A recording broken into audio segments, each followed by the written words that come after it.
आज हम बहुत ही सुंदर विषय पर चर्चा कर रहे हैं।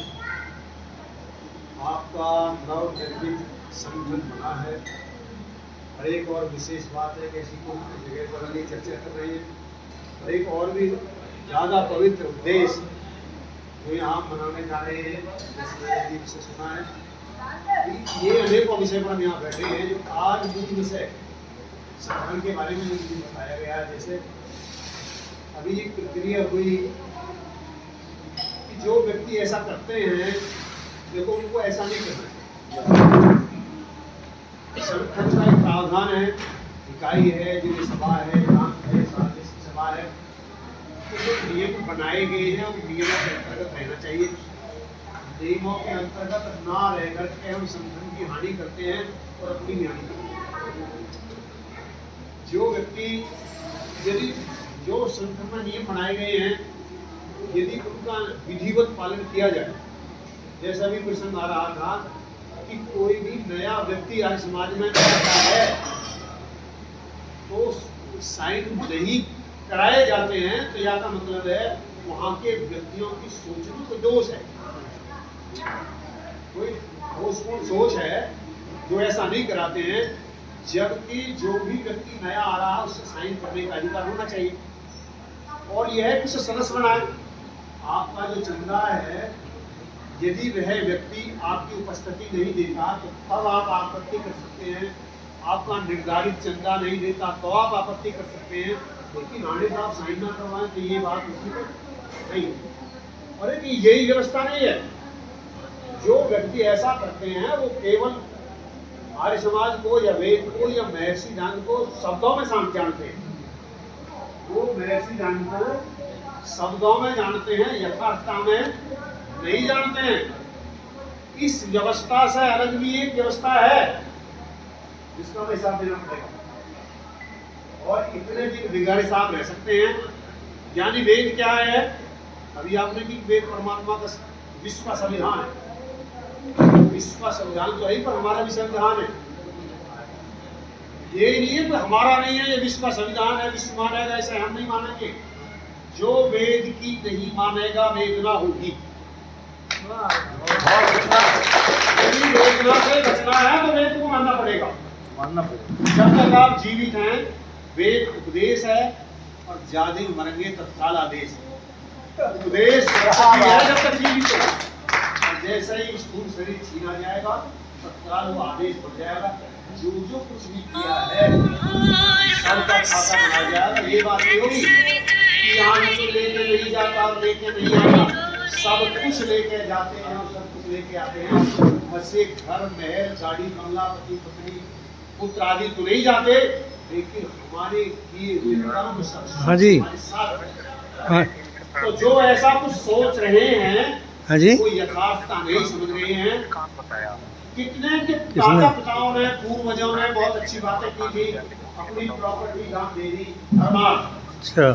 लेकिन उन्होंने तो समाज के धर्मार्थ दी थी, लेकिन उन्हें पता नहीं था कि आपकी संतान इसी में डूब के मर जाएगी। जसवीर जी से बात करो। वो करके वो उन्होंने जो दी हुई संपत्ति दी स्वार्थ में अपना व्यक्तिगत अधिकार कराने लगे। और जो ऐसा करते हैं यहाँ की व्यवस्था में तो हो जाते जीतते हैं, लेकिन परमात्मा की व्यवस्था से नहीं कर सकते। परमात्मा ऐसे व्यक्तियों के लिए अधिदंड देगा। देखो जो व्यक्ति जानता नहीं है, माना मैं गाड़ी चला रहा हूँ, मेरी गाड़ी के नीचे कोई आता, मुझे पता नहीं था, मेरी गाड़ी के नीचे कोई आ गया, उसको बहुत चोट नहीं लगी या लग गई, बहुत चोट लगी। माना मेरी गाड़ी के नीचे कोई व्यक्ति आ रहा है, बहुत चोट लगी, मुझे पता नहीं था। अब जो और व्यक्ति को देखेंगे कहेंगे मैं इसी गलती से होगा, जाने में होगा, इसको पता नहीं। एक दूसरी जगह आप देखें, एक व्यक्ति जानबूझ से किसी को गाड़ी चलानी चाहे और उसको कुछ नहीं लगा, लेकिन उसको मनसा का पता लगता है, भावना का पता लगता है, उसकी भावना क्या है। तो हमारे कर्म भावना से प्रभावित होते हैं। जो व्यक्ति ऐसा कर्म करते हैं तो मैं उनसे ये अपील करूंगा कि वो ऐसा ना करें। एक तो ऐसे उन व्यक्तियों से, एक मेरी उन सभी व्यक्तियों से यहाँ अपील है जितने भी आए हुए हैं कि वो आर्य समाजी हैं, राय समाज नहीं है। आर्य समाजी हैं और आर्य समाज है नहीं, तो क्या करा आर्य समाज की स्थापना कर अपने ग्राम में जाकर के 11 व्यक्ति कर सकते हैं। अरे तुम्हारी शादी में हजार हजार सैकड़ों व्यक्ति आ सकते हैं, और जब संगठन के नाम पर चुनते तो हमारे साथ 11 व्यक्ति नहीं है, तो करना नहीं चाहते करिए। और सबसे पहले और कोई नाम मिले, अपनी पत्नी का नाम लिखिए, अपनी माँ का लिखिए, अपने पिता का लिखिए, भाई का लिखिए, ऐसे 11 बना लीजिए और सत्संग हरिद्वार को सत्संग करिए। जहाँ जो व्यक्ति है आर्य तो है लेकिन सत्संग नहीं करता, आज समाज की स्थापना नहीं, अपने कर्तव्य का पालन नहीं करता, तो मैं यहाँ कहूँगा जितने भी व्यक्ति आए हैं, यहाँ आए हुए व्यक्ति के जिनके गांवों में या शहरों में इकाई हैं वो वहाँ के सदस्य हैं, उनके लिए छूट है। और जो अकेले हैं, कहीं उन्होंने ना तो कहीं आते हैं और ना कहीं स्थापित किया, या तो वो स्थापित कर लें या कहीं जहाँ समाज के सत्संग हो रहे हैं वहाँ जाना शुरू कर दें, लेकिन कोई इतवार बिना सत्संग के जाए आर्य समाजी नहीं रह सकते। ये आर्य समाज का नियम है। जो व्यक्ति आर्य समाज के सत्संग में नहीं आएगा वो आर्य सभासद नहीं हो सकता। 2 साल रहो, 4 साल रहो, 10 साल रहो, सदस्य रहेगा, आर्य समाज ना तो अधिकारी बनेगा। लेकिन हमने ऐसे व्यक्तियों को भी अधिकारी बनाना शुरू कर दिया, उससे संगठन में कमी आई, उत्साह में कमी आई। जो अब हम ये व्रत ले रहे हैं ना, व्रत क्या है, अध्यक्ष जी ये व्रत लेते हैं कि मैं नियम में रहूंगा और नियम में रहूंगा और रखूंगा। रखूंगा जब आता है जब पहले में रहूंगा। तो यहाँ जितने व्यक्ति आए हैं क्या सब समझा करते हैं, कुछ ऐसे नहीं समझा नहीं करते? जी यहाँ सब समझा करते हैं, तो मैं विनती करूंगा यदि नहीं करते हैं तो आज से समझा जरूर करें। इसमें क्या कर होता? अरे जो अपने को आर्य समाजी मानते हैं, आर्य समाज के लिए बिल्कुल दृढ़ नियम है कि वो दैनिक यज्ञ करें।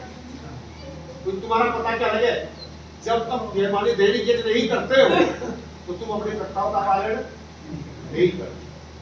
आपके जीवन की गति जानी चाहिए। तो मैं ये आशा करूंगा कि जितने यहाँ व्यक्ति आए हैं सब अपने घरों में यज्ञ करें। अब जहाँ मान आज तक नहीं होता था और आप अधिक यज्ञ कर रहे तो किसी पड़ोसी को पता लग जाए तो हमारे पड़ोस में कोई यार ये रहता है, गंध जाएगी। तो एक तो ये हुआ, जो व्यक्ति नहीं है एक हर इतवार का सत्संग अनिवार्य करें। झूठ नहीं, आज समाज की स्थापना नहीं कर पाए तो आज समाज की स्थापना ये सत्संग तो करा सकते हैं, किसी के घर जा सकते हैं, नहीं तो कह के भाई आज का ये जाके आओ, आज मैं ये जाके आओ। आज आप ये व्रत ले लीजिए, आपने शपथ तो ली वेद की, अब वेद की शपथ ली, वेद सिद्धांत की शपथ ली, आज समाज की शपथ ली, लेकिन उसके शपथ तो पूरी जब होगी जब उसके नियमों को पालन करेंगे। और यज्ञ करना अनिवार्य है, ये ठीक नहीं। वेद सिद्धांत कहते हैं यज्ञ नहीं करता क्या है, पापी। मेरे शब्द नहीं, वेद सिद्धांत के शब्द है। आप दैनिक यज्ञ करें और सप्ताह का यज्ञ जरूर करवाएं। एक मैं अधिकारी से कहना चाहूंगा कि जितनी भी आपकी इकाइयां हैं उनकी लिस्ट बना लें, और यदि चुनाव नहीं हुए जिन इकाइयों में बहुत लंबे समय से, उन सभी इकाइयों में चुनाव करवाएं। जहां प्रणाली बिगड़ रही है, जहां सत्संग नहीं हो रहे हैं, उन्हें सत्संग के लिए प्रेरित भी करें और बाध्य भी करें, उन्हें लेकर के।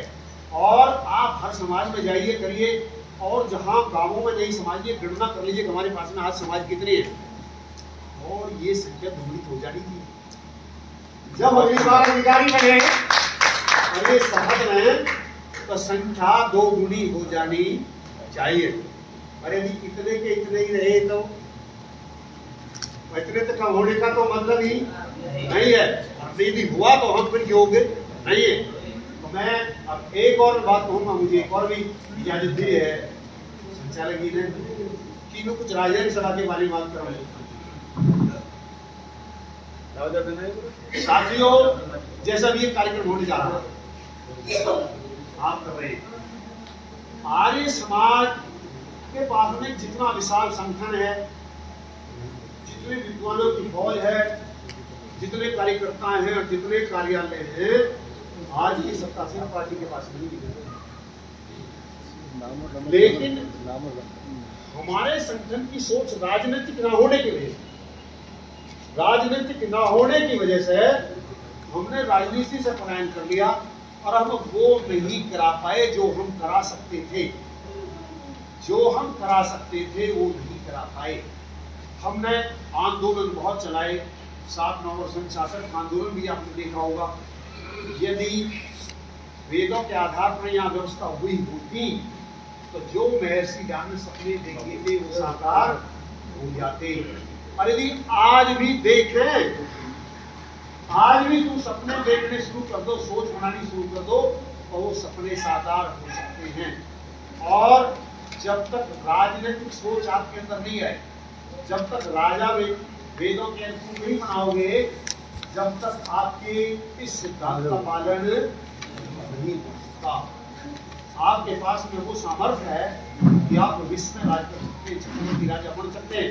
अभी आपने देखा होगा इसरो का जो मुख्य है वो भी ये कह रहा कि वेदों में जिन्हें हम कलंगी बांधते रहते हैं, कोई पश्चिम वालों ने सब कुछ रिसर्च किया, उन्होंने कि यहीं से तो लेके गए हैं।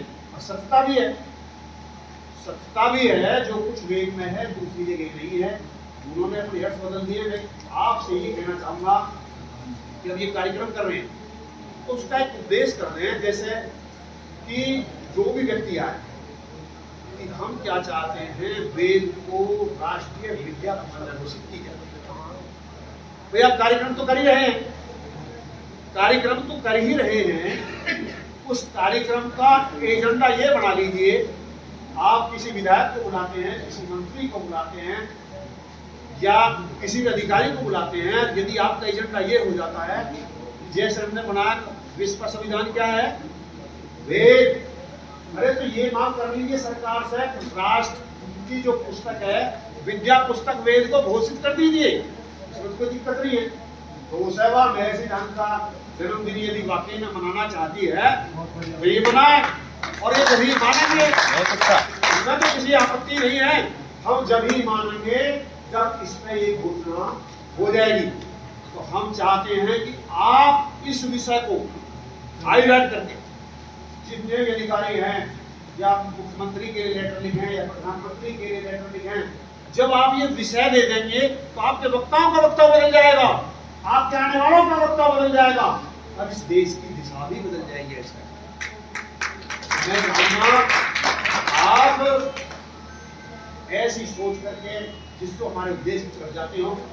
और एक अब चुनाव आ रहे हैं, चुनाव आ रहे हैं, चुनावों में हम राज्य सभा के भी प्रत्याशी तारेंगे। यदि हमारी बात नहीं मानी गई तो जो हमारे लक्ष्य हमने मांग की है उनके आधार पर, तो हमें जो आपके यहाँ से टीम है उसको और व्यवस्थित करना है। और हम 17 दिसंबर में उन्हें जो हमने निर्धारित किया था 20 जुलाई में जिसमें आप गए थे यहाँ के साथ अधिकतर गए थे, मैं कहूँ इतनी ज्यादा उपस्थिति आपकी थी और उसकी इतनी सराहना की जाए वो बहुत कम है। आपके देशभक्ति, सिद्धांत, वरीयता, अब हम उन्हें, क्योंकि वे मांग जो हमारी जब तक पूरी नहीं होती है जब तक हम ये आंदोलन जारी रखेंगे। अब हम उन्हें 17 दिसंबर में वही कार्यक्रम पूरे करेंगे। तो उसके लिए आगे हम योजना बना करके आपके पास में आएंगे, और जैसी आपके इस कार्यक्रम की योजना है, इस कार्यक्रम की जैसी योजना बनाएंगे उनमें आप उसे जैसा सहयोग चाहेंगे आपके साथ हम रहेंगे। और आशा करेंगे आप संगठन को बुलंदशहर वो जिला है, बुलंदशहर वो जिला है, आज की तारीख में कभी हम भी बुलंदशहर जिले में जन्मे थे, लेकिन आज हम बुलंदशहर जिले में जन्मे तो थे है नहीं, लेकिन आप हैं। और यहाँ बताते हैं महर्षि ज्ञान 17 बार आए थे, आपके जिले में महर्षि ज्ञान जी 17 बार आए थे। तो आप तो बहुत पवित्र आत्मा हैं, पुण्य आत्मा हैं, आपको ऐसा सौभाग्य प्राप्त है, इसी को सार्थक कीजिए। इन्हीं बातों के साथ मैं काम देता हूँ।